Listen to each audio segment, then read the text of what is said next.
Hát sziasztok! Két dologgal hadd kezdjem, amit el kell ilyenkor mondani az ilyen jellegű videóknál. Mindenképp szolgálati közlemény következik.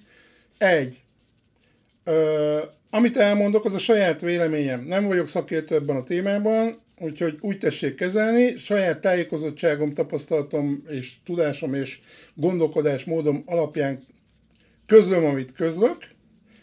Ezt nyilvánvalóan nem muszáj elfogadni. Mert jó, hogy nem muszáj. Szóval egyébként arra sarkalnák, hogy nézz utána mindennek, amit elmondok, és akkor ne hidd el nekem. Jó? Ez lenne a legjobb.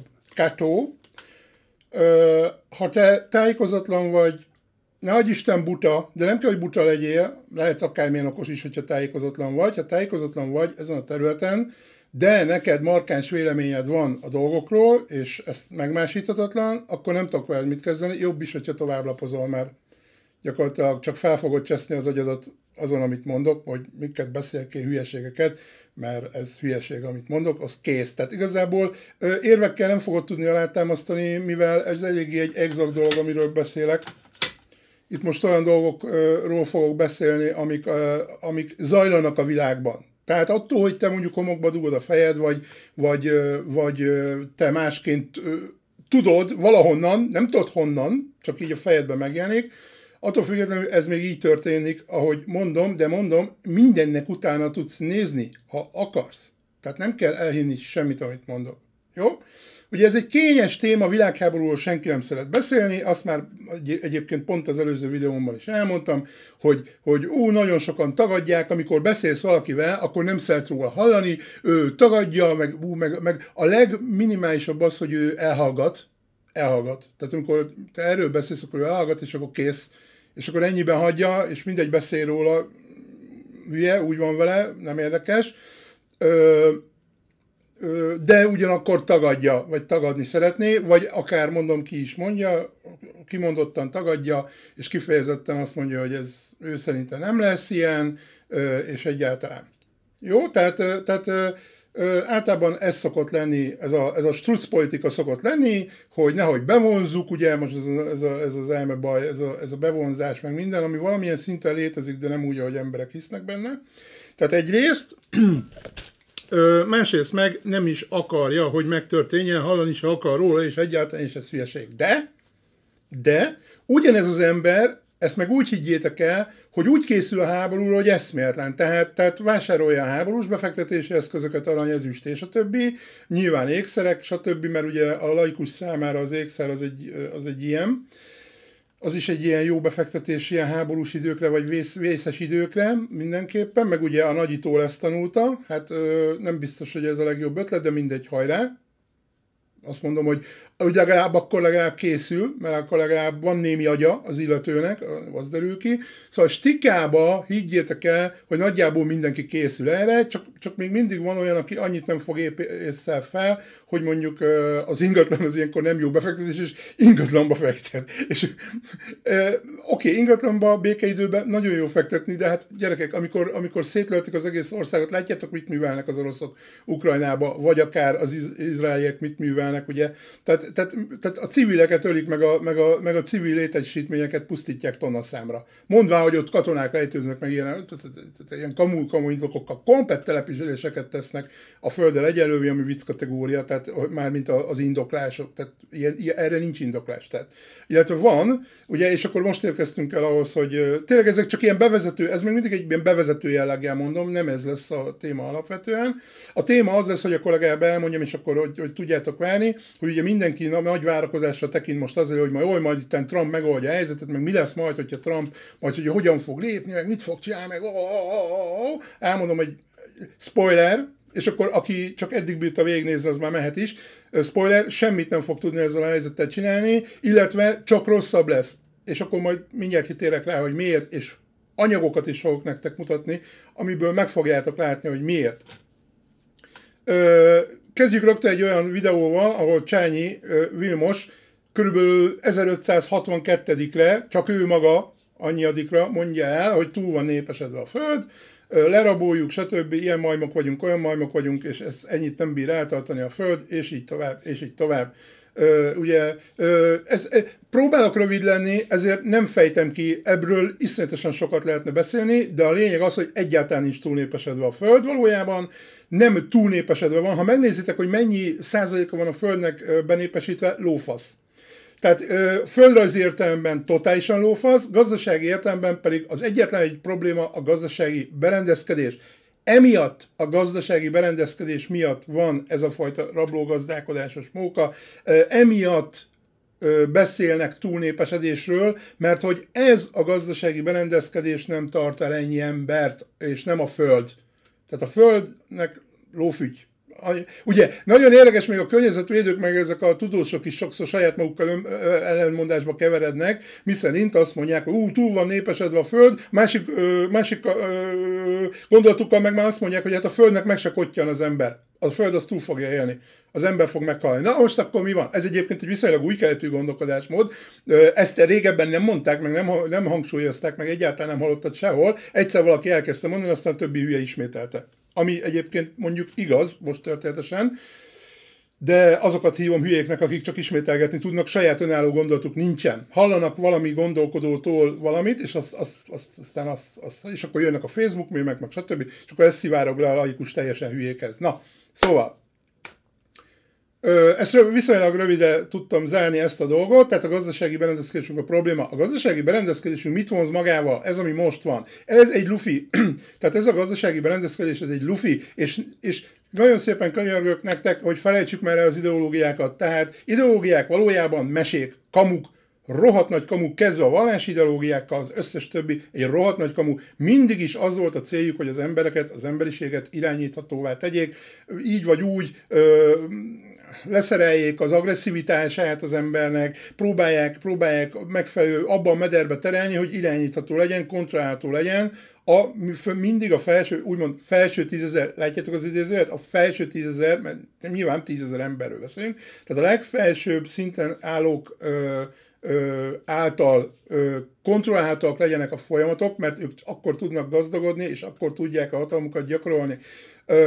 Mi a hatalom? A pénz a hatalom a világunkban, mióta a pénzt kitalálták, az a hatalom, előtte meg csereeszközök, meg stb. Meg minden, akkor mondjuk ez a gazdasági modell nem volt. Tehát a pénzzel jelent meg ez a gazdasági modell. Nyilvánvalóan az uzsorások jelentek meg az ókorban, stb. Ugye ezt már a Bibliából is tudjuk, és a különböző fennmaradt történelmi emlékekből, hogy megjelentek az uzsorások, és onnantól kezdve, ugye, tehát a pénz megjelenésével együtt, akik birtokolták a pénzt, kiadták kamatra, stb. Egy viszonylag egyszerű módszer volt, és ezt legalizálták később, azt úgy hívják, hogy bankrendszer. Tehát tulajdonképp a bankrendszer az uzsorási rendszer. Gyakorlatilag ennek a modern megfelelője, ami már legalizálva van. Ez tulajdonképp, ez a legalizálás, ez annyit jelent, hogy csak nekik áll az a lehetőség birtokukban, hogy hiteleket, kölcsönöket adjanak ki kamatra, senki más ezt nem teheti meg, illetve vannak különböző pénzügyi szabályozások alatt működő, nem bankrendszeren belül működő cégek, akiknek nagyon komoly befektetéssel, nagyon komoly feltételeket kell teljesíteniük. Ugye a PayPal-tól kezdve, stb. Különböző, és a kriptotőzsdék ilyen szabályozás alatt működnek, a Revolut ilyen szabályozás alatt működnek, és hogyha nem is hívják hitelnek azt, amit adnak, de valamiféle hasonló konstrukciót tudnak kínálni, amiből ők iszonyatosan tudnak profitálni, el sem tudod képzelni, hogy mekkorát. Jó, és akkor még erről rengeteget lehetne mesélni. Miért kezdtem el a gazdaságról beszélni? Azért kezdtem el a háború kapcsán. Azért kezdtem el erről beszélni, és most egy kicsit ebben a videóban, ez most részletesebben lesz kifejtve, amit már elmondtam nektek. De itt ez a videó a legfontosabb talán ebből a szempontból. Elmondtam már nektek, hogy én, az összes többi pénzüggyel foglalkozó, én nem vagyok pénzügyi szakértő, ám bátor lehetnék, mert szakmám, könyvelő és pénzügyi ügyintéző vagyok, csak mondanám. Tehát képesített könyvelő és pénzügyi ügyintéző, nem mentem tovább is. Vannak még szakmáim, majd egyszer csinálok erre egy videót külön, amikor felsorolom a kompetenciáimat, jó? Mert én értem, hogy itt akik megnézik, nem értik, hogy jó, ez egy egyszerű senki egy videós, mit dumál ez erről. Nem, nekem ez szakmám, bocs. És az egy dolog, hogy szakmám, hogy régen elvégeztem a szakmát, de ezen a területen én tájékozódom is, és foglalkozom vele. Kriptóval is foglalkoztam 2017-től, folyamatosan foglalkozok kriptóval. ezt a részét most hagyjuk, mert tényleg nem akarom már nagyon erre elvinni, mert a háborútól nagyon el fogunk kanyarodni, és a háborúról szeretnék beszélni, a világháborúnak a valószínűségéről alapvetően. A jelen történések fényében, meg az utóbbi években történtek fényében. No, tehát a lényeg az, hogy gazdasági ügyeket én nyomon kísérem, ugyanúgy, mint egyébként, és szakértőket nézek, sok szakértőt, és sok hozzáértőt, mert olyan is van ezen a területen, aki hozzám hasonlóan foglalkozik vele, de nálam sokkal jobban ért hozzá, én ezeket az embereket követem, és figyelem, hogy mit mondanak. Ezek az emberek, gyerekek már kb. 20 évvel ezelőtt megmondták gyakorlatilag már, a 2014-es krími invázió, orosz, remélem ezt már nem kell elmondani, hogy mi történt, tehát az akkori invázió előtt megmondták, hogy világháborúnak kell következnie, még nem következett be a krími háború, gyerekek. Értitek ezt? Előtte megmondták, hogy világháborúnak kell következnie, és ugye csak azért húzták el, tehát amikor ez kiszámítható, tehát amikor valaki ennyire megmondja, a pénzvilágban nagyon fontos, hogy ne legyen kiszámítható, kurva fontos, mert ha kiszámítható, azon nem nyersz semmit. Tetszik érteni? Gondolj bele, hogyha a ruletten pontosan tudná mindenki, hogy a piros szín fog következni, akkor mindenki a pirosat tenne, kész. És azon nyerne valaki? Senki. Senki. Senki nem nyerne. Az senkinek nem jó. Se a banknak nem jó, se senkinek nem jó. Oké? Okay? Tehát az senkinek nem jó. A kiszámíthatatlanság gyakorlatilag a pénzvilágban a szerencsejáték a lényeg. Tehát az a lényeg, hogy ez az egész, ez egy szerencsejáték, amikor tőzsdézel például okáért, vagy bármiféle befektetést teszel, illetve kereskedsz, mert ez a kettő nem ugyanaz, a kereskedés is befektetéssel jár, de ez egy másik típusú befektetés, jellemzően inkább a hosszú távot szoktuk, a hosszú távú, tehát a hudult, amit ugye úgy hívnak kriptó, most ebben nem menjünk be tényleg, hogy miért, de ez a hold, tehát sokáig tartod, az számít igazán nagy befektetésnek, vagy az számít igazán befektetésnek. Tehát a lényeg az, hogy bármit is csinálsz, az azzal kell járjon, hogy veszíthetsz. Kockázattal kell, hogy járjon, mert ha nem, azon semmi, azon nagyon minimális hozadéka van, illetve semmi nagyjából. Tehát, hogyha mindenki tudná, hogy mi következik, akkor... Tehát éppen ezért nem szabad azt mondani, hogy világháború következik, ezt senkitől nem fogod hallani, így, ebben a formában. Egyrészt ugye a szakértők nem merik kimondani, bár most már kimondják, tehát most már több szakértő is kimondja áll az égnek, tehát ennek nagyon örülök, mert kevésbé tűnök talán hülyének, tehát több szakértő kimondja, és már, hogy biztonsági katonai szakértő, meg biztonságpolitikai szakértő kimondja most már, sőt, van, aki azt mondja, ugye Tarjányi, ő már többször elmondta, hogy már benne vagyunk, tehát majd aztán mit tudom, 20-50 év múlva a történelemkönyvek már arról fognak beszélni, hogy már elkezdődött rég ebben az időszakban, tehát hogy már ilyenkor benne voltunk a vastagon, tehát ez a kezdeti időszakaként lesz megjelölve a harmadik világháborúnak, én is ezt gondolom. Tarjányitól függetlenül. Én már jóval hamarabb gondoltam ezt, mint hogy ő elmondta volna. Úgyhogy én gondolkodó emberként saját gondolatokat fogalmazok meg, és nem mások után megyek, akkor sem, ha szakértő. Mert nagyon sok hülye szakértő van, gyerekek, akik olyan hülyék, mint a seg. Azt se tudják, mit beszélnek. No, de mindegy, a lényeg, hogy a gazdasági, tehát nem... Tehát a katonai szakértők, akik csak katonai, illetve biztonságpolitikai szakértők, ők nem értenek gazdasági ügyekhez. Ha értenének gazdasági ügyekhez, akkor már rég elérkeztek volna oda, hogy pontosan tudták volna, hogy világháború lesz, mert hogy a gazdasági téren tájékozott emberek ezt már 1000 éve mondom. Tehát már a krími háború előtt már hallottam az elsőtől ezt, hogy világháborúnak kell következnie. Miért? Egészen pontosan azt mondták, hogy egy óriási világméretű gazdasági válságnak kell következnie, nem a 2008-as szintűnek, hanem attól jóval komolyabbnak kell következnie, és ez pedig óvatatlanul hozza magával a háborút, vagy előtte, vagy közbe, vagy utána világháborúnak kell lennie. Történelmi tények ezek, hogy ez mindig is így volt, és ezek így kell lennie, mert óvatat, ez a gazdasági berendezkedés, ez ezt hozza magával. Comprende? Tehát egyszerűen már akkor elhangzott ez. Ugye jóval hamarabb számítottak rá, mert körülbelül úgy az évek száma szerint is kellett volna, hogy ez már legyen, ugye? Mert a gazdaság az egy ilyen éves valami. Jó? Tehát ezt mondom, tehát kiszámíthatatlannak kell valamilyen szinten lennie, illetve fönt és lent kell lenni, ez egy színuszgörbe muszáj, mert ha nem így, ez mozgatja a gazdaságot. Ha nem így lenne, összeomlana az egész, mert ez erre van berendezkedve, erről szól, ez a fajta gazdasági forma, amiben most vagyunk. És még egyszer mondom, az ideológiákat felejtsétek el, a kommunizmusban is ugyanez van, az ideológiák nem arra valóak, hogy... Tehát az ideológiáknak ez semmi köze nincsen, jó? Tehát ők is kapitalizmusban élnek, nyugodjatok meg, nézzétek meg, milyen plázák vannak Oroszországban, meg milyen gazdasági modell van Oroszországban vagy Kínában, nézzétek ennek utána, a gazdasági modellnek semmi köze nincs ahhoz, hogy most a kommunizmus, meg ilyenek, meg az is már milyen kommunizmus, lássuk már be.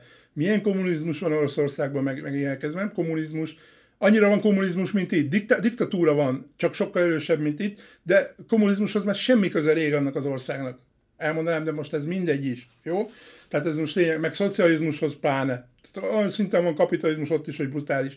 No, mindegy, adjuk ezt, lényegtelen gazdasági modell. Nagyjából az egész világon így működik, jó? Tehát ezt azért ígyük el.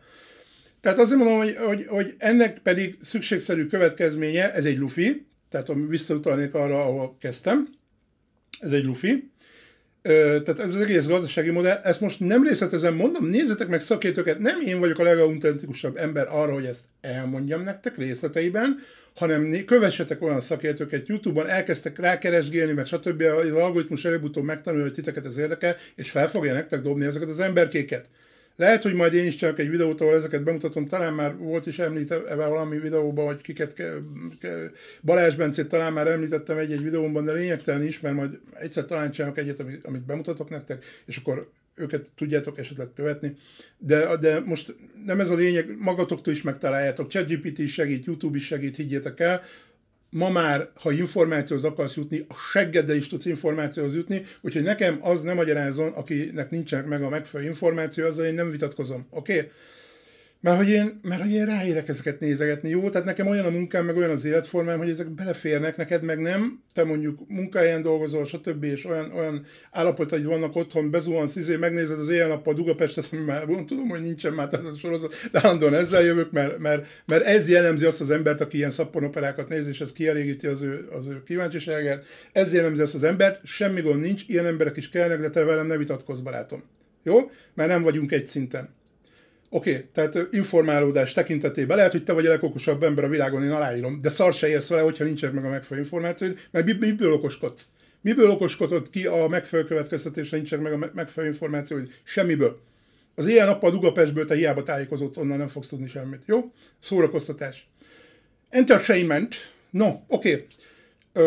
Bocsánat, hogy ilyen gyorsan beszélek, de így is hosszú lesz a videó, már látom. Tehát igazából, és még nem értem el a fő témához, jó? Tehát a lényeg az, hogy aki gazdasági ügyekben tájékozott, az már pontosan tudta, hogy lesz egy világháború, ebben semmi meglepetés nincsen, mert egész egyszerűen ez a gazdasági modell, ez megkívánja azt, hogy legyen egy gazdasági válság, ami automatikusan vonzza magával a háborút. Oké, világháborút még hozzá, tehát nemzetközi szintű világháborút hoz magával. Ezek a nevetséges konfliktusok, hogy beltől Izraelbe 160 ember, meg mit tudom én, áldozat lesz, meg 1000, meg ennyit elrabolnak, meg minden, ezek röhelyesek. Tehát ezek mind csak a világ számára eljátszott bózatok, amik arról szólnak, bocsánat, hogy bózatnak nevezem, és meghaltak, de ettől függően, tehát egy intelligens ember az érti, hogy miről beszélek, és nem fogja azt mondani, hogy lehet már úgy beszélni, meg minden. Ha ezt gondolod, akkor hülye vagy, fiam, nem tudok veled, vagy gányom, nem tudok veled, mit kezdve, megint azt mondom, jó? Intelligens ember felfogja, hogy miről beszélek, ezek bózatok, ezeket a laikusoknak, nektek, az általában azoknak, akik nem tájékozódnak a világról nagyon, vagy csak ilyen híradásokból tájékozódnak, azoknak játsszák el ezeket a bózatokat. Úgyhogy még azt is el tudom képzelni, hogy na hagyjuk, mindegy, statiszták, színészek ezek az emberek, sokszor mondom, ideológiákkal bírják rá őket ezekre a tevékenységekre, a terrorcselekményekre, stb. Amik persze csak az elszenvedő fél szemszögéből terrorcselekmények, a másik fél a felszabadításnak hívja, teljesen mindegy, lényegtelen is. Ez mindig is így volt a történelemben, és ez valószínűleg még nagyon sokáig így is lesz. No de, tehát erre jók egyébként az ideológiák csak. Semmi másra. Totális fasságok. Na, és akkor, tehát arra, hogy ne lásd a valóságot, ami mögötte van. A valóság meg mindig a gazdaság, hiszen a pénz irányítja a világot, a pénz a hatalom, és kész. Tehát a pénz az Úristen. A pénz az Isten. Ha van Isten a világban, akkor az a pénz. Kész. Ennyi. Ezt lehet azt mondani, hogy ez jó, lehet azt mondani, hogy ez rossz. Nyilván annak rohadt jó, akinek sok pénze van, annak, akinek nincs, az meg a pokolba kívánja ezt az egészet, meg azokat az embereket is nyilván, akinek sok pénze van, de mindegy is. Ez nyilván teljesen szubjektív, és érthető, hogy szubjektív, tehát ezt meg lehet érteni ezeket a szempontokat, mind a kettőt egyébként, pro és kontra is. Oké. No, Tehát nagy csodák itt nem történnek, világháborúnak lennie kell, itt már csak az idő a kérdéses. Oké? Tehát, hogyha ezt megértetted, meg még Isten még utána is nézte egy kicsit az unszolásomra, akkor mostanra elérkeztél oda, hogy láthatod, hogy világháborúnak lennie kell. Csak az időpont a kérdés, hogy mikor robban ki az, amit már hivatalosan világháborúnak hívunk. Ugye mit hívunk hivatalosan világháborúnak? Alapvetően nincs pontos meghatározása. Tarjányi el szokta ezt mondani, hogyha 3 helyen van azt hiszem, ilyen országokon átívelő konfliktus, az már az előszobája, és akkor a 4. helyen, ha már van, akkor papíron hivatalosan világháborúnak hívjuk. Nem tudunk ilyenről. Tehát azt azért hadd mondjam el, én szeretem Tarjányit, mert tehát szeretem, nincs ilyen, hogy szeretem. Tehát ez nem egy. Tehát igyekszem tárgyilagosan nézni őt is, nyilvánvalóan nagyon nagy tévedései voltak, amiket ő szépen el is ismert, egyedüli szakértőként ismerte el. Az összes többi szakértő elkezd egész egyszerűen az ellenkezőjét mondani annak, amit mondott. Annak idején, és akkor meg azt mondani, hogy ő megmondta, holott nem. Tök ellenkezőjét mondta, mert én hallottam. Az, hogy lekerült az a videó már azóta, mert a televíziós YouTube csatornák azért azok forgatják. Tehát azok azért a régieket leszokták venni. Valami oknál fogva, vagy gondolom a látogatottság közel van az algoritmushoz, mindegy is. Lényegtelen. A lényeg az, hogy egész egyszerűen ő az, aki a leginkább jól látja a dolgokat, én azt gondolom, és ez nem a megerősítem, mert nem arról szól, hogy magamat megerősítsem vele, az, amit ő elmond, egyáltalán nem erről szól a történet, hanem arról, hogy amire például én rájöttem már régebben, ő azt ugyanúgy elmondja szakértőként, biztonsági szakértőként, ami igenis megerősítés számomra, de nem ezért emelem ki a többiek közül, hanem azért, mert ő látja a legtárgyilagosabban a helyzetet. Nagyon sok szakértő orosz párti, nagyon sok szakértő ukrán párti, és ahova húz a szíve, azt szerint nyilatkozik, hogy az oroszok állnak jobban, az ukránok állnak jobban, az oroszok sehol sincsenek, szarok az oroszok, egyiknek sincs igaza, ez egy hülyeség. És Tarjányi nyilatkozik általában úgy, hogy az a legnormálisabb, meg legracionálisabb. Ezért áll közel hozzám az, amit ő mond. Oké. Tehát a lényeg az, hogy ő ezt mondja, hogy ez a 4 konfliktus kell hozzá, ilyet sehol nem találtam, tehát sőt mindenhol azt láttam, hogy ez nincs kőbevésve. Hogy mi a világháború, mit nevezünk világháborúnak, ennyire pontosan, hogy honnantól nevezzük világháborúnak. Egyébként erre meghajaz az, amit ő mondta, hogy már lehet, hogy már benne vagyunk, sőt, ő szerintem már benne vagyunk, és ezért mondja azt, hogy a történelemkönyvek majd x év múlva majd így fognak erről megemlékezni, mint hogy már ilyenkor zajlott, tehát ez már rég elkezdődött, akár 2014-ben elkezdődött, ugye a krimi története, de 2022-t már valószínűleg annak fogják ítélni, meg mit tudom én, majd ezt nem tudjuk, nyilvánvalóan az majd akkor eldől, azt már én nem fogom nyilvánvalóan megtudni, de a lényeg az, hogy ő szerintem már benne vagyunk, tehát ez a lényeg. No, és akkor amit viszont mindenképpen már világháborúnak hívunk, ami biztos, az az, hogyha már kontinenseken átívelő a történet. Tehát, hogy a kontinenseken ível át, az egy adott konfliktus elég. Tehát, hogyha most van az orosz-ukrán, tehát, hogy ez mit jelent most jelenleg? Most a közel-keletet egy kicsit hagyjuk. Elég az orosz-ukrán konfliktus nézni. Tételezzük fel, hogy az oroszok elfoglalják Ukrajnát. Nem. Belemegyek már akkor a fő témába, csináljuk úgy, és akkor csak annyit mondok el, hogyha Ázsia és Európa már háborúzik, az már világháború, oké? Erről is mondott tökölséget egy barom szakértő, hogy még az elején, mikor először felmerült, hogy ez világháborúvá fajulhat-e, és akkor a szakértő, mi, a különben is mi a világháború? Tiszta hülyeség, hogy lehet már ilyet beszélni? Különben is mi a világháború? Hát ha minden nemzet háborúzik, hát olyan még nem volt a történelemben, még ennyire hülye. Úristen, mennyire kell ez hülyének lenni? Na hát nyilván ignorálom utána már ezt a szakértőt, mert aki ennyire ökörséget mond, annak nem érdekel a továbbiakban a véleménye, oké? Tehát az gondolom érthető. Jó, kezdjük a fő témát. Tehát a Ázsia és Európa háborúba kerül, bármilyen okból, és most fogom akkor ezt elmondani, hogy mik lehetnek itt a kimenetelek. Tehát hogyha Ázsia és Európa háborúba kerül, az már azt jelenti, hogy kontinensek közötti konfliktus, tehát sávfajult. egy adott konfliktus, ugye az orosz-ukrán konfliktus, ami valójában nem orosz-ukrán konfliktus. Kezdetektől látják mindenki, hogy ez a nyugat és az Oroszország harca, könyörgöm, a nyugat meg a kelet harca, tehát már eleve világháborúként beszélnek róla, comprende? Az egy dolog, hogy... Tehát értitek ezt? És senki nem ejtette ki a világháború szót, de mindenki elmondta, hogy ez a nyugat és Oroszország harca, illetve a nyugat és kelet harca. Mindenki, Tarjány is. Már rég, már az elején. Tehát már az elejétől világháborúról beszéltek úgy, hogy nem is tudtak róla. Nem tudtak róla. Felfogjátok ezt? Szakértők. Hát mondjuk a magyar szakértők, gyerekek, életükben nem láttak még háborút. Tehát, na, tanulmányozzák a múlt háborúit, az a szart nem érnek gyakorlatilag, mert ezek már teljesen másképp zajlanak ezek a háborúk, és ők is csak most pislognak, és mennek az események után. Tehát ők is csak most kommentálják utólag az eseményeket, hogy ja, hát igen, itt már drónok vannak, erre se számított senki, de senki. Egy szakértő nem számított el, hogy ez a drónok háborúja lesz leginkább. Az, hogy sok millió dolláros eszközöket, tankokat, stb.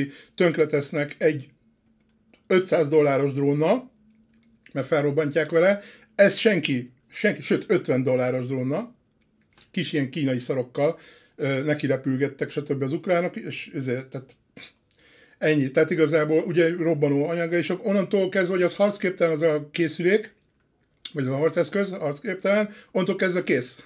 Tehát nem azt kell elérni, hogy megsemmisüljön, az, hogy harcképtelen legyen. És akkor ott a helyi parasztok szépen följavítgatják, esetleg aztán beszáll ukrán oldalon ugyanaz az eszköz. Jó. Tehát le a kalappal az ukrán nép előtt, ezt hadd mondjam el, hát ugye ezzel kellett volna kezdeni, le a kalappal az ukrán nép előtt, egészen elképesztő, amit bemutattak a világnak, szóval fú, gyerekek. Oké, én értem, hogy nem is tehettek más, mert az életükért küzdenek, én ezt értem, de választottak volna másképp, és nem tették. Szóval le a kalappal. Én azt mondom, elképesztő, amit csinálnak. Tehát mai napig. Én nézem a fronton készült videókat is, de ezeket talán már elmondtam. Jó? Igyekszem mindig autentikus forrásból tájékozódni. Na, kezdjük a fő témát. Ugye mindenki azt várja most, hogy Trump majd itten megoldja a helyzetet, így vagy úgy, de mindenki csak az érdekel, tehát tényleg, hogy mennyire ergyák az emberek, mindenki csak az érdekel, hogy béke legyen. Hát oké, persze, bazd meg, de azt nem tudod, hogy odáig hogy kéne eljutni a békéig, ugyebár. Tehát ez csak legyen béke. Ne bántsák már egymást. Komolyan, meg ez az európai gyengeség, gyerekek, ez retteltes. Tehát erről egyébként már több hát mondjuk úgy műsor született, és feldolgozták már ezt, hogy soha jobb alkalom nem volt megtámadni Európát, vagy megtámadni, kicsit előre szaladtam. Kicsit jobban, tehát nem lenne, hát bár nézzétek, Ukrajnát is Európaként kezelik, attól függetlenül, hogy nem az EU tagja, tehát az Ukrajnáról azért tehát kvázi úgy beszélnek nagyon sokszor, mintha Európát támadta volna meg Oroszország.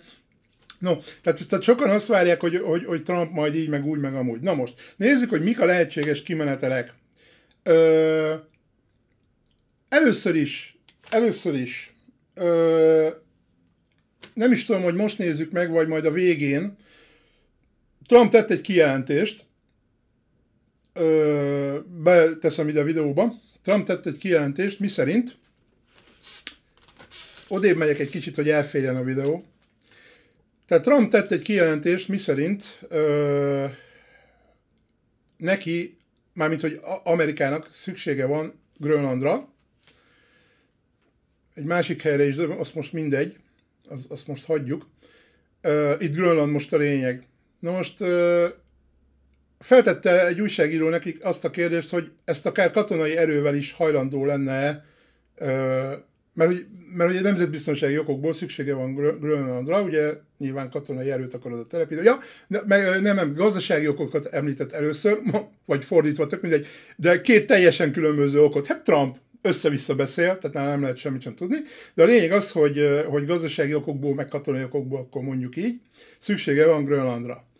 Na most, és feltette az újságíró a kérdésnek, hogy akár ez katonai erővel is érvényt szerezne ennek, hogy Amerikáé legyen Grönland, és azt mondta, hogy igen. Tehát nem zárkózik el a kérdés elől. Na, most akkor ezt egy picit csócsáljuk már meg, annak a fényében, hogy esetleg nem tudnád, Grönland dán fennhatóság. Tehát elég nagy gazdaságilag, meg politikailag is, mivel saját kormánya van, meg jó pár tekintetben élvez egy elég komoly önállósági fokot, de ettől függetlenül ez hivatalosan papíron dán fennhatóság, ez a Dán Királyság alá tartozik. Na most Dániáról két dolgot, ugye azt még a laikus is tud, egy az, hogy a NATO tagja, de mi több, a NATO-nak alapító tagja volt 1949-ben, alapító tagja, és nem mellesleg az Európai Unió tagja nagyon régóta, sőt az Európai Közösség, ami az Európai Unió elődje volt, már annak tagja volt 1973-ban csatlakozott. Akkor most kezdjük már el újra értelmezni, meg újra csocsálni, hogy mit is mondott Trump? Hogy azt mondta, hogy katonai erővel elfoglal egy területet egy tőzsgyökeres európai országtól, ami NATO tag. Oké. Mit mondott Trump néhány hónappal ezelőtt? Hogy a megválasztása, nem a megválasztás esetén, már akkor megválasztották, tehát, hogy beiktatása után nyilván ezt akartam mondani, csak ennek sincs itt relevanciája, nyilván akkor megfenyegette az EU-t, hogy ki fog lépni Amerika a NATO-ból, amennyiben az EU az eddig elnézte Amerika azt, hogy az EU nem teljesíti a NATO-ban vállalt kötelezettségeit, azt, hogy a gazdaságának a 2%-át az gyakorlatilag háborús kiadásokra fordítja, vagy a bevételének 2%-át. Magyarul részben, 2%-nyi részben átáll hadigazdálkodásra. Mert hogy ez teljesen mindegy, hogy mire költi, csak hadi legyen, tehát akár gyártásra költeti, tehát fegyvergyártás, lőszergyártás, bármi, ezt a 2%-ot el kell katonai, az lényeg, hogy katonai védelmi kiadásokra kell költeni. Oké. Tehát megfenyegette az őt, hogy kilép a NATO-ból. Na most ezzel teljesen összhangban van az, hogy ő elfoglal egy európai országtól egy európai területet katonai erővel, ha szükséges. Tehát most azt mondta, hogy első körben ő gazdasági nyomással próbálkozik. Már ez is what? De ezt egyébként csinálja az EU-val szemben egyébként is. Tehát, de hogy ez területszerzés céljára mi van, gyerekek? Tehát, hogy mi várható akkor? Most csak egyetlen videó, gyerekek, egyetlen videóról beszélünk, egyetlen egy kijelentéséről Trumpnak, amit nagyon is komolyan kell venni. Tehát mostantól tök mindegy, hogy mekkora bóc az öreg, meg mekkora hülyeségeket szokott beszélni, ezeket nagyon komolyan kell venni, srácok. Tehát gyakorlatilag egyetlen kijelentésével elérkeztünk oda, hogy Oroszország és Amerika, Európa közös erővel törekszik Európának az ellehetetlenítésére, elpusztítására, ugyanis itt most már az történik, hogy az erősebb kutya baszik. Itt az fog történni, hogy mind az USA, mind az Oroszország látja azt, hogy az EU mennyire gyenge, és az USA ugyanúgy észrevette azt, hogy itt bizony területszerzésre lehetőség van, egészen elképesztő, mivel ugye az USA azért, tehát a dollár nagyon nagy szarba van, ugye az a rohadt nagy mákjuk, hogy az egész világ dollárba számol el, de ugye ez meg fog változni, hogyha a kelet megerősödik. A kelet létrehozott egy tömböt, ezt nagyon fontos tudni, létrehozott egy tömböt, Észak-Korea, Oroszország, Kína, és még azt hiszem, ami borzasztó érdekes, még talán Törökország is csatlakozott hozzá. Ugye ez a BRICS történet, ez katasztrófa. Most nem is tudom, hogy ez ebben milyen országok, de Brazília, a kezdőbetűk ugye benne vannak. Tehát a lényeg az, hogy India, ugye, és tehát ugye Brazília, Russia, India, Kína, ugye a C, és akkor az S, akkor a Törökország, az szerintem hülyeséget mondtam, meg nem mondom már mi az S, de talán Dél-Korea nem lehet, az ugye nem lehet, tehát én úgy emlékeztem, hogy Észak-Korea is benne van, de mindegy. Na mindegy, az S az még, az nem tudom, hogy micsoda, most nem jut eszembe, de a lényeg az, hogy hát, gyerekek.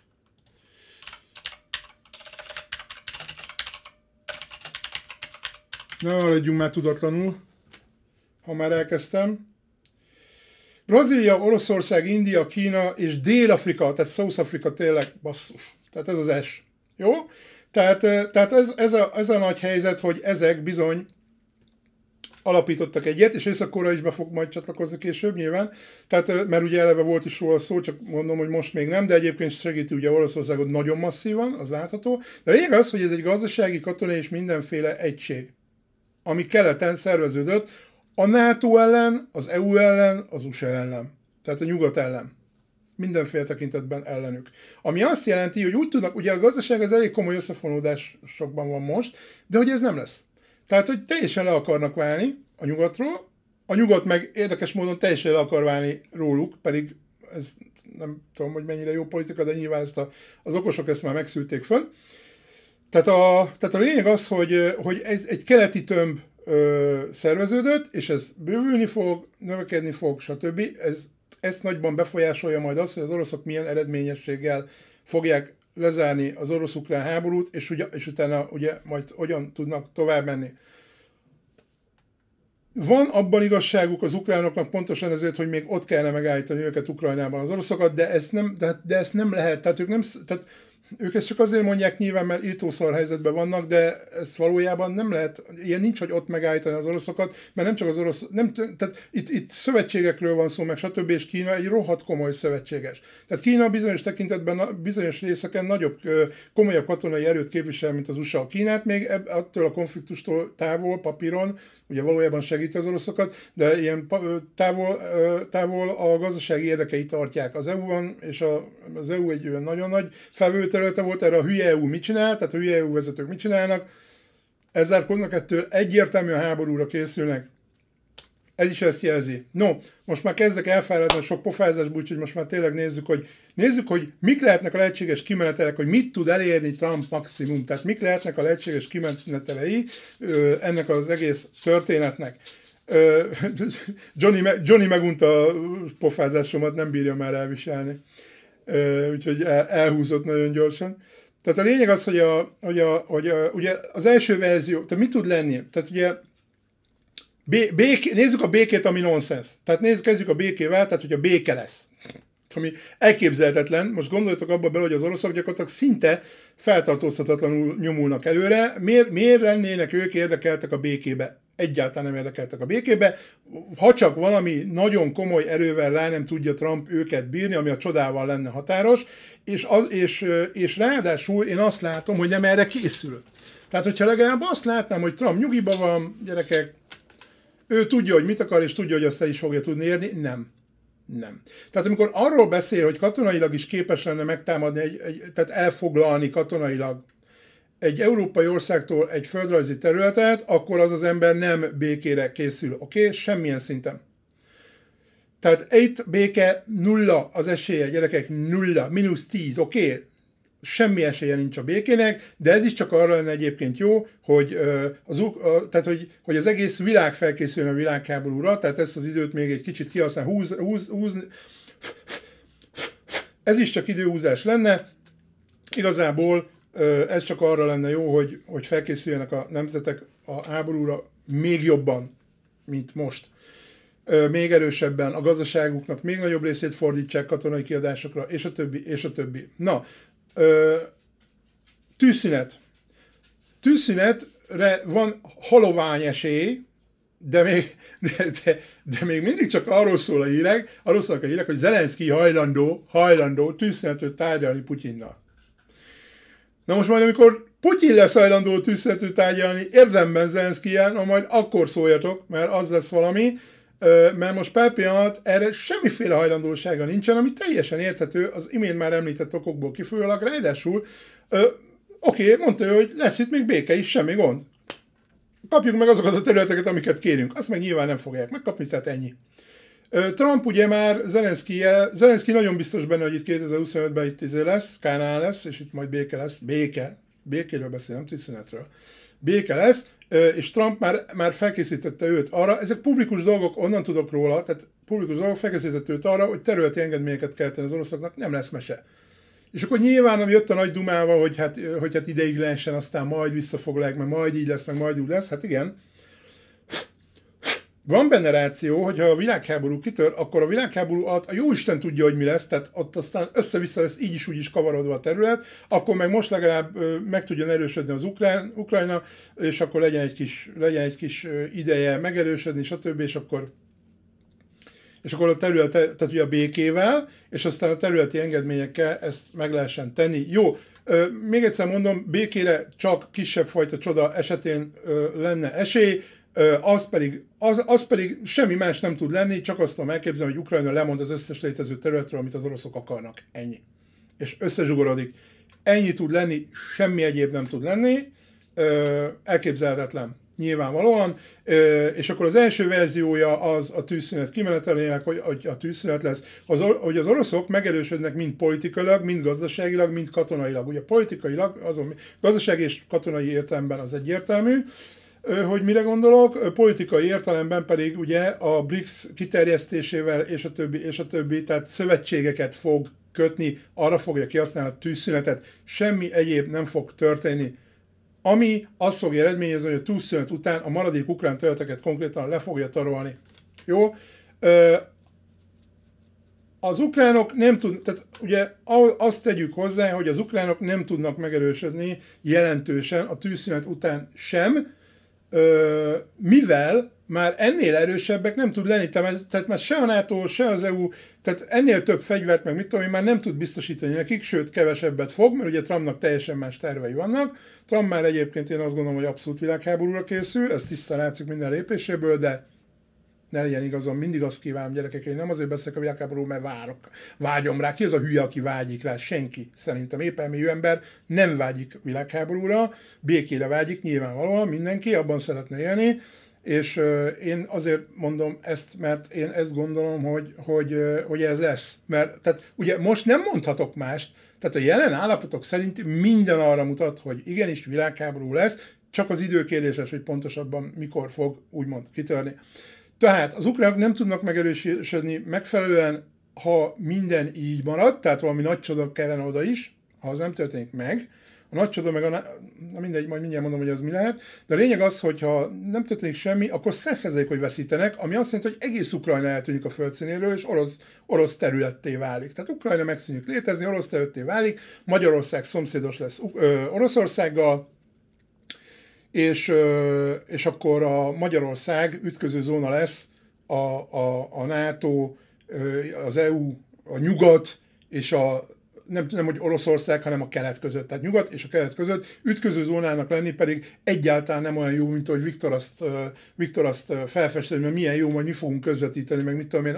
Én megértem őt, nem nagyon van ennek a kis szarországnak, ami földrajzilag is ennyire szar helyen van, nem nagyon van más esélye. Tehát, hogyha ezt a szerepet fel tudja válni, akkor tök jó. Csak az a baj, hogy szarul csinálja szerintem. Nyilván ő tudja, hogy mit akar, én nem tudom, meg lehet, hogy ezt kell hozzá, jobban belelát. Én nem tudom. De azt tudom, hogy az, hogy az egyik félel összeveszel, a másiknak meg benyalsz, az soha nem jó, hogyha te közvetíteni akarsz. Mert nyilván el fog zárkózni az egyik fél, de ő azt gondolja, hogy majd a nyugatnak muszáj lesz. Muszáj lesz, mert nem fog tudni más csinálni. Na most ez egy hülyeség. Mert ott vannak a törökök, tudnak közvetíteni, meg egyébként már jelentkeztek, már a brazilok is jelentkeztek közvetítésre, meg mit tudom én. Tehát nyilván BRICS országot nem fog elfogadni Ukrajna, nyilvánvalóan nem fog elfogadni Ukrajna közvetítő félként egyébként. Mert még itt az orosz-ukrán konfliktusra jelentkeztek. Jó? Tehát hogy ők majd közvetítenek. Na és akkor ugye mi a probléma? Az, hogy a magyar politikai helyzet miatt, ami valószínűleg meg fog maradni, tehát ezt a Magyar Péter hülyeséget, ezt felejtsük el, teljesen mindegy, hogy Magyar Péternek hívják, vagy Orbán Viktornak, teljesen mindegy, ez csak névcsere lesz, ha lesz is, de nem lesz. Szerintem, de mindegy. Itt más lesz, itt majd valamiféle fegyveres konfliktusra, vagy valamiféle forradalomra kell inkább én azt gondolom, hogy felkészülni, de ne legyen igazam. Megint csak azt mondom, mert itt más út nagyon nem lesz, ugye már annyira el fog mérgesedni a helyzet, az oroszok elfoglalják Ukrajnát, stb. Itt egy csomó olyan lesz, ami azt fogja eredményezni, hogy előkerülnek az embereknél iszonyatos mennyiségben otthon lévő, elásva lévő fegyverek, és előbb-utóbb azt fogja ezt eredményezni, hogy itt ki fogják az igazukat kényszeríteni azok, akiknél fegyver van, mert hogy azoknak van mindig igazuk, ezt azért tudni kell. Jó? Tehát harmadik verzió, ami még lehet, tehát ugye az első verzió az volt, hogy az oroszok megerősödnek politikailag, gazdaságilag, katonailag a tűzszünetben. A tűzszünetben második verzió az, hogy az ukránok gyakorlatilag nem tudnak erősebbek lenni, és 100%, hogy elveszítik a tűzszünet utáni következő részt. És akkor a harmadik verzió az az, hogy az eddiginél sokkal vastagabban beszáll Ukrajna oldalán a háborúba, akár a NATO, akár Európa, vagy mindkettő. No, akkor ide tehetünk rögtön egy nyilat, és elmondhatjuk azt, hogy ez már világháború. Miért? Mert kontinenseken átívelő. Tehát ha földrajzilag nem is terjed át mondjuk Európára azonnal, de papíron ugye európai országok részt vesznek benne, vagy az USA részt vesz benne, mondjuk ő nem fog. Ő a másik világháború is kivárásra játszott, az USA az irtózatosan nagy szarkavaró. Tehát az valami eszméletlen, hogy az mit művel, de mindegy is. Hát nyilván, hát de basszus, egy világhatalomnak ezt kell csinálnia. Tehát ő jól teszi azt, amit csinál, Európát vezetik faszok. Tehát az európai vezetők konkrétan elmebetegek. Tehát hihetetlen, amit művelnek. De hagyjuk is. De a lényeg az, hogy innentől kezdve kontinenseket átívelő konfliktusról beszélünk, és tehát Ázsia és Európa fog harcban állni, és ezt már megbeszéltük, hogy automatikusan világháború. Tök mindegy, hogy még akkor... Tehát Ukrajna lesz az első terepe. Egyébként ennek látom a legnagyobb valószínűségét, hogy Ukrajnában fogják tartani, amennyire lehet. Tehát abban nem fog belemenni a nyugat, hogy Ukrajnát teljesen legyalulja az orosz. Tehát ezt itt meg fogják állítani. Tehát ezt az orosz is tudja. Tehát igyekeznek megállítani majd mindenképp Ukrajnában ezt a dolgot. Ezt nem lehet tovább engedni, ezt a konfliktust. De akkor most itt álljunk már meg egy pillanatra, és ezen a harmadik verzión gondolkodjunk el, hogy papíron Ukrajna nem Európa része. Legalábbis az EU-nak nem része, az Európai Uniónak, stb. Mégis egyébről sem beszéltek kezdetektől fogva az európai vezetők, érzelmektől túlfűtötten, ugye? Megint az, hogy gondolkodni az nuku, csak az érzelmek. Tehát érzelmektől túlfűtötten arról beszélnek az európai vezetők a kezdetektől fogva, hogy Ukrajna Európa, és Oroszország Európát támadta meg. És mind a magyar politikai szakértőknek az értelmes része, az rögtön mondta, hogy ez egy óriási ökörség volt, nyilván, mert ezzel gyakorlatilag arról beszélnek, hogy Európa hadban áll. Értitek? És ezt nem fogta föl az a sok gyenge, idióta, aktakukac, lófasz, senkiázi EU vezető, akik nem érnek egy kalap szart se, csak vók meg anyánpicsája, meg a PC-ség megy, és gyenge szarok, elmében is gyengék, meg mindenhogy gyengék. Amikor elkezdett keménykedni a francia, édes Istenem, de rosszul állt neki, Jézusom, hogy na majd ő beleszáll az oroszokba, majd ő, és rosszul voltam nézni azt, hogy mennyire nem, tehát mint egy rossz színész. Tehát aki nem tudja eljátszani, hogy ő egy akcióhős, hanem ő egy lófasz, 20-rangú Z-kategóriás szappanopera színész volt világ életében, és akkor most meg ott játsza, meg a készfogás is próbálta ilyen keményen, Isten, Jézusom, szerintem Putyin halálra röhögte magát ezen a faszon. Tehát, hogy ő majd beleszállt az oroszokba, meg olyan kijelentéseket tett, hogy Franciaországon megy harcolni, meg ilyen hülyeségek. Megyünk a fronton, tehát idióta kijelentéseket tett, és ott próbálta a nagy tökös faszt játszani, édes Istenem. Komolyan. Tehát, hogy ilyen hülyékkel van tele az EU, ilyen hülye vezetőkkel. És a gyerekek, az EU, az konkrétan most azt mondanám, hogy halálra van ítélve. Konkrétan. Ha ezek maradnak, ez volt a második világháborúban is, ha nem lett volna egy Churchill. És ki tudja, hogy az angolok miért váltak ki? Ki tudja? Nekik is tele volt a tökük az EU-val több szinten, de ki tudja, hogy mit tudtak már akkor, ugye? Hát akkor már ugye a Krímen túl voltunk. Hellóka. Ki tudja, hogy mit tudtak az angolok, vagy mit véltek tudni? Nem tudni. De a második világháborúban is mi volt, ha nincs egy Churchill, akkor Európa már nyerte, meg ugye hát tulajdonképpen a felét elfoglalták, azok úgymond felét a nyugat, tehát az USA, meg ez meg az, szövetségesek, nevezzük úgy, inkább USA. És akkor most ugyanezt történik. Nézzük meg, tök ugyanezt történik. Felosztják Európát egymás közt az oroszok, meg az USA. És már most ez kezdő, mert most ez van. Tehát ez is mind azt támasztja elő, hogy kvázi már zajlik a világháború, gyerekek. Mi meg itt mivel lassan zajlik, úgymond, Meg itt, mint a béka, tudjátok, amit nem forró vízbe tesznek, hanem lassan kezdik el melegíteni a vizet felforralni, és szépen megfő. Észre se veszük majd csak, amikor már itt eljönnek a rakéták. Azt fogjuk tartani mi már a világháború kezdetének, holott már régen zajlik. Értitek? Úgyhogy papíron is világháború lesz, ebben én biztos vagyok, ezt továbbra is tartom, gyerekek, azért, mert most így áll a helyzet. Nem vagyok jövőbe látó, ne legyen igazam, azt kívánom nyilvánvalóan, meg azt kívánom, hogy én legyek tényleg az összeesküvés hívő. Nem lehet rám fogni, hogy összeesküvést szövök, még azt se lehet rám fogni, mert azoknak nincsenek érveik, tudjátok? Tehát akik az összeesküvéseket szövik, azok általában érzelmi alapokon csinálják ezt, meg az agyuk elkattam meg, mit tudom én, de most például mutattam nektek rögtön 2 videót, ami összefüggésben áll. A Csányi videó, a Csányi arról beszél, hogy a Föld túlnépesedett, és egyáltalán is ennyi embert nem tud eltartani a Föld, miközben a másik oldalról pedig folyik, ugye a másik videóban pedig már világháborús eseményekről beszélünk, mert az USA el akar foglalni katonai erővel, kijelenti, katonai erővel is hajlandó elfoglalni egy európai területet, egy európai országtól. Ennyi.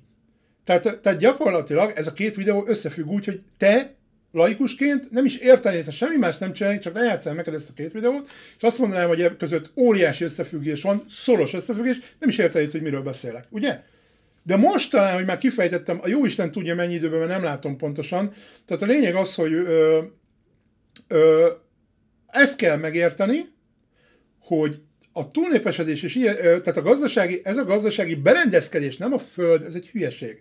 Nyilván egy környezetvédő, tudós ember, meg egy mit tudom, aki állatokkal foglalkozik, nyilván ő így fogalmaz, meg ő csak ezt látja. De nem a Föld, hanem ez a gazdasági berendezkedés, ami a Földön országainak nagy többségében van. Ez nem, illetve nemzetközi szinten van, ez egy hálózat. Tehát az országok egymástól függenek, ez nagyon fontos. Ugye ezt látjuk itt most az olaj kapcsán, meg a gáz kapcsán, hogy mekkora baj van Európában. Tehát a lényeg az, hogy bizony, ez a gazdasági berendezkedés nem tart el ennyi embert, el kell pusztítani az embereknek nagy részét. A második világháború erről szólt, az első világháború erről szólt, az összes többi maszlag, az csak a jó népnek van, hogy valamelyik ideológia mellé oda tudják állítani az embereket, különben nem lennének hajlandóak harcolni, nem lennének hajlandóak civileket ölni, ami ma már sokkal könnyebben, megnyom egy gombot, kimegy a rakéta, azt meghal 100 civil, vagy 1000 civil, egy létesítményben, vagy akárhol, kész, még a föld alatt sincsenek a civilek biztonságban a rakétáktól. Most ma már ez így megy. Régebben oda kellett jobban menni, de a tüzérség akkor is előtte lerombolta a várost, és abba vonult be a hadsereg. Tehát azért mondom, hogy ha ideológiákkal szembeállítom, ugye az orosz katonáknak egy jelentős része agymosott, be van állítva az, hogy nyugat meg akarja támadni Oroszországot, és a többi, ami egyébként még akár igaz is lehet, fele tudja. És ezzel sikerült őket rábírni, hogy a hazácskát, Oroszország anyácskát mentsék meg sok buta kis fiatalt, nekik még meg lehet ezzel mérgezni az agyukat, ezért mennek alapvetően, ugye ezt is feltettem ezt a kérdést, hogy teljesen érthetetlen, hogy miért fiatalokat küldenek ugye a háborúba, mikor ők a jövő, meg minden, inkább az időseket kéne úgy mond. Ez most egy nyilván hipotetikus teljesen a dolog, tehát nem kell ezt teljesen vérkomolyan érteni. Tehát az lenne logikus, azt akkor így mondom, hogy az idősebbeket küldjék, hogy úgymond azoknak az eltartása ne kerüljön pénzbe, meg azt akkor a 50-60 évesek, meg 70 évesek harcolják ott a fronton, amit még tudnak, öldössék le egymást, meg úgyis élnek, meg betegbe elhullanak, meg így, meg úgy, de ugye valójában azok valóban hullanak békeidőben is a betegségekben, elég lerontani az egészségügyi rendszert, mint hogy Magyarországon zajlik. Egyébként, meg ahogy Oroszországban van, meg pont elég ezt megtenni, az idősek hullanak amúgy is maguktól, fiatalokat kell ugye gyéríteni, mert ugye gyéríteni kell az embereket, a népet muszáj, a nemzeteket. És akkor ezzel úgy vannak, hogy akkor a nagyobb, erősebb nemzetek azok úgy vannak, hogy akkor inkább az ő népük hulljon, ne a miénk. Tehát ennyi. Tehát ennyire egyszerű, tehát inkább nem a miénk, és akkor ezért is van az, hogy az oroszok is nem orosz katonákat küldenek elsődlegesen a frontra, hanem nemzetiségieket, akik körülöttük élnek, akik úgy vannak, hogy azok mehetnek, azok hullhatnak. Csak orosz mi hazánk kölykene hulljon, mert az ne, mert az orosz anyácskák akkor azok fel fognak háborodni, és ettől félnek az oroszok, mármint az orosz vezetés. Jó? Tehát ezért mondom, hogy ez az én nézőpontom, oké? Tehát ez az én véleményem, ez az én nézőpontom, ezek az én gondolataim. Ebből kaptatok most ízelítőt, ez az új nézőpont csatorna. Üdv a csatornán. Szevasztok!